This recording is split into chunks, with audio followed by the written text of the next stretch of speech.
Buenos días y bienvenidos a la primera unidad de nuestra clase de Biblia 5. Esta semana estudiaremos el libro de los Hechos, que es uno de mis favoritos en toda la Biblia, porque aquí en este libro descubrimos la historia y el propósito de la iglesia. Ahora, la primera cosa que tenemos que entender sobre este libro es que originalmente no era un libro único, un libro separado. Era la continuación de otro libro, como el segundo volumen. ¿Cuál era ese otro libro? El Evangelio de Lucas. La iglesia primitiva tuvo como una copia de Lucas y Hechos, como un solo libro, en 2 volúmenes. Y podemos ver al inicio de cada libro unos detalles importantes sobre el autor y la audiencia. Aquí tenemos los primeros versículos del Evangelio de Lucas. Puesto que ya muchos han tratado de poner en orden la historia de las cosas que entre nosotros han sido ciertísimas, tal como nos las enseñaron los que desde el principio las vieron con sus ojos y fueron ministros de la palabra, me ha parecido también a mí, después de haber investigado con diligencia todas las cosas desde su origen, escribírtelas por orden, excelentísimo Teófilo, para que conozcas bien la verdad de las cosas en las cuales has sido instruido. Ahora, empezando en Hechos. En mi primer escrito, Teófilo, me referí a todas las cosas que Jesús hizo y enseñó desde el comienzo, hasta el día en que fue recibido arriba, después de haber dado mandamientos por el Espíritu Santo a los apóstoles que había escogido. Entonces, podemos ver en los 2 libros que tienen un solo autor y también que tienen una audiencia específica. Lucas escribió estos libros o estos volúmenes del mismo libro por un amigo con el nombre Teófilo. Ahora, no sabemos nada de Teófilo. Puede ser que era un nuevo creyente, un joven en la iglesia. También en ese nombre podemos ver posiblemente algo diferente. El nombre Teófilo viene de 2 palabras griegas. Teos, que significa Dios, y filos, que significa amor. Entonces el nombre Teófilo significa alguien que ama a Dios. Y en ese sentido, podemos decir que Lucas y Hechos fueron escritos por todos los que aman a Dios, incluyendo nosotros y también nuestras congregaciones. Es la palabra de Dios para nosotros. Y así queremos leerlo.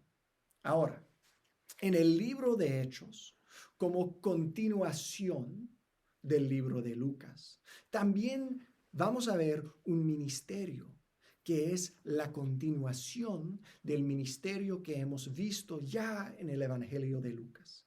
La iglesia primitiva va a vivir la continuación de lo que hizo Jesús.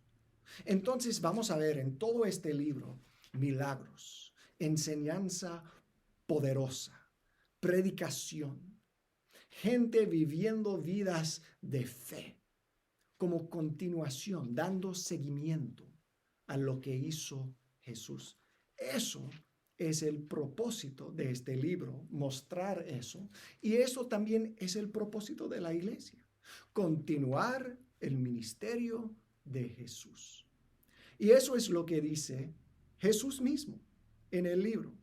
Él dice en el primer capítulo, versículo 8, Él nos va a compartir la tesis de este libro. Dice él, pero recibiréis poder cuando haya venido sobre vosotros el Espíritu Santo, y me seréis testigos en Jerusalén, en toda Judea, en Samaria y hasta lo último de la tierra.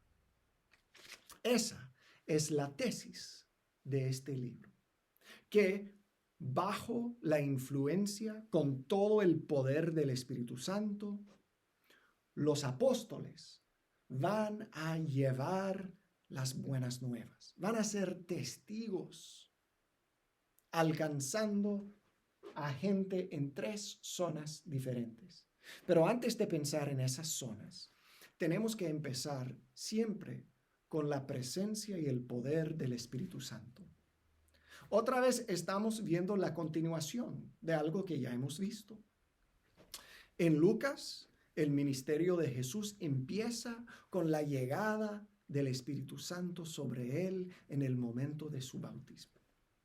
Ahora vamos a ver que el ministerio y la vida y la historia de la iglesia va a empezar en el día de Pentecostés, cuando llega el Espíritu Santo con poder.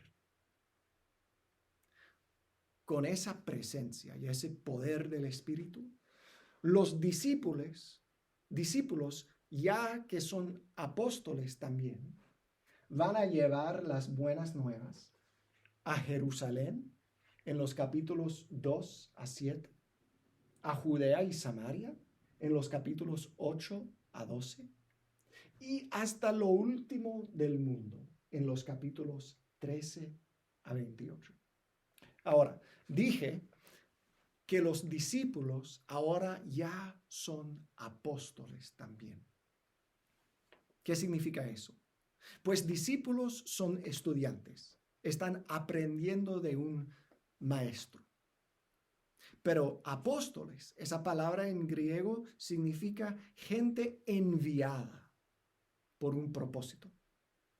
Por la iglesia muchas veces también hablamos de apóstoles como personas que vieron a Jesucristo con sus propios ojos. Y eso es cierto también. Pero son gente enviada. Tienen un propósito, tienen una misión. Y podemos decir también que eso no era solamente para la iglesia primitiva. Nosotros como iglesia hoy todavía tenemos un propósito, tenemos una misión. Con el poder del Espíritu Santo debemos ser testigos y llevar el Evangelio hasta lo último del mundo. Entonces, ¿cómo sucede todo esto en el libro de los Hechos? Pues primero, en la zona de Jerusalén, en estos primeros capítulos, tenemos el día de Pentecostés.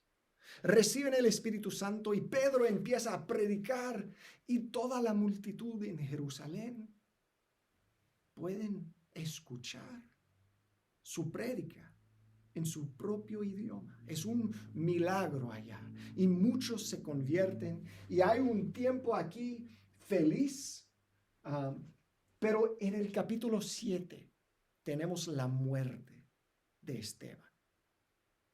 Es el inicio de la persecución de la iglesia. Pero una cosa que vamos a ver en este libro y en todo el Nuevo Testamento es que la persecución termina ayudando a la misión de la iglesia.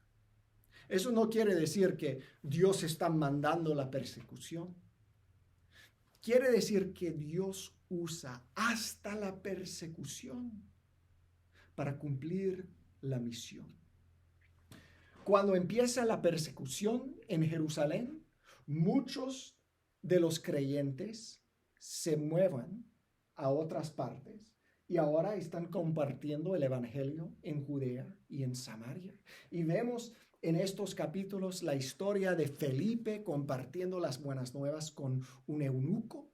También vemos que Pedro va a empezar compartiendo el evangelio con gentiles y tiene que defenderse por hacer eso, porque era algo raro para los creyentes originales que eran judíos, pensar en cómo podemos compartir no solo el evangelio, pero nuestras vidas con gentiles, porque son tan diferentes. ¿Cómo podemos ser una iglesia con gente tan diferente?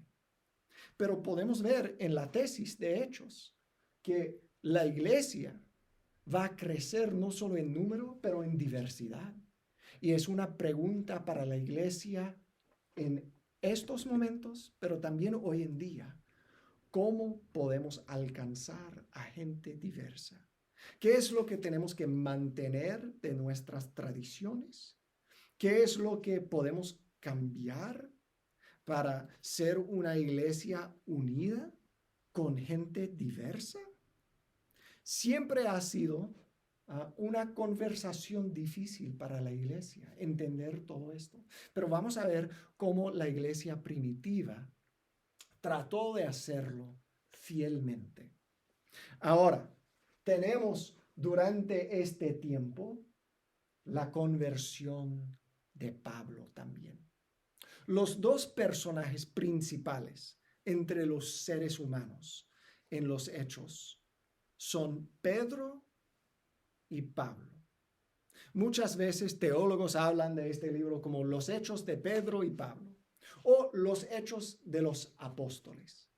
Pero tenemos que recordar también que realmente son los hechos del Espíritu Santo a través de Pedro y Pablo y todos los apóstoles. Son los hechos del Espíritu Santo.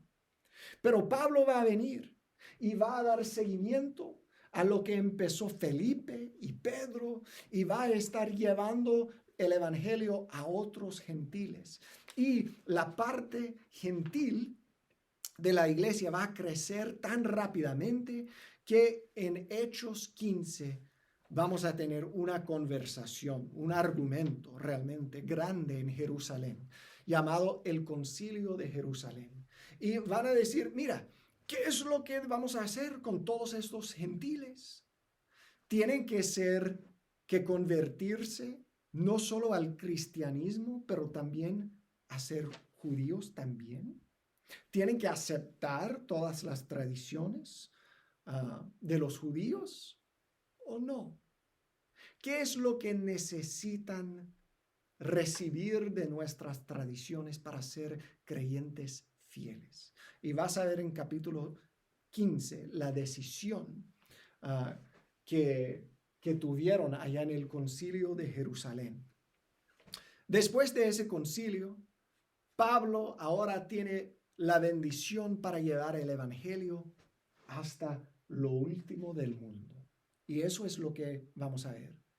En muchas ciudades, en diferentes regiones, Pablo va a llegar y tiene un patrón siempre. Empieza predicando en la sinagoga y después también en la ciudad. De vez en cuando vamos a ver como en Atenas, él va a cambiar su forma de predicar un poco para tratar realmente de alcanzar a gente tan diversa. Es algo muy interesante que podemos ver en su ministerio y también que debemos aplicar en nuestro ministerio. ¿Cómo debemos no cambiar la verdad, no cambiar la Biblia, pero cambiar nuestra forma de hacer ministerio o de predicar para alcanzar a nuevas generaciones, a nueva gente? Tenemos un ejemplo aquí. Al fin de este libro, vamos a ver que Pablo va a regresar a Jerusalén. Y en Jerusalén lo van a arrestar. Y otra vez debemos pensar en este libro como continuación al Evangelio de Lucas. Porque en el Evangelio de Lucas tenemos Jesús regresando a Jerusalén. Jesús arrestado. Jesús defendiéndose en frente de las autoridades. Ahora estamos haciendo lo mismo en Hechos, que la iglesia, los creyentes van a seguir en los mismos pasos de Jesús. Pablo va a regresar a Jerusalén, lo van a arrestar, tiene que defenderse en frente de las autoridades, pero otra vez vamos a ver que Dios está usando esa persecución para cumplir la misión de la iglesia. encarcelado, Pablo va a llegar a Roma, a la capital del mundo, a compartir el evangelio allá. Y la misión de Dios será cumplida. Al fin de este libro, en versículo 28 del capítulo 28, Pablo está predicando. Y hay un lugar aquí donde él va a compartir una palabra profética. Va a decir que ahora la salvación de Dios ha sido enviada a los gentiles y ellos la van a aceptar.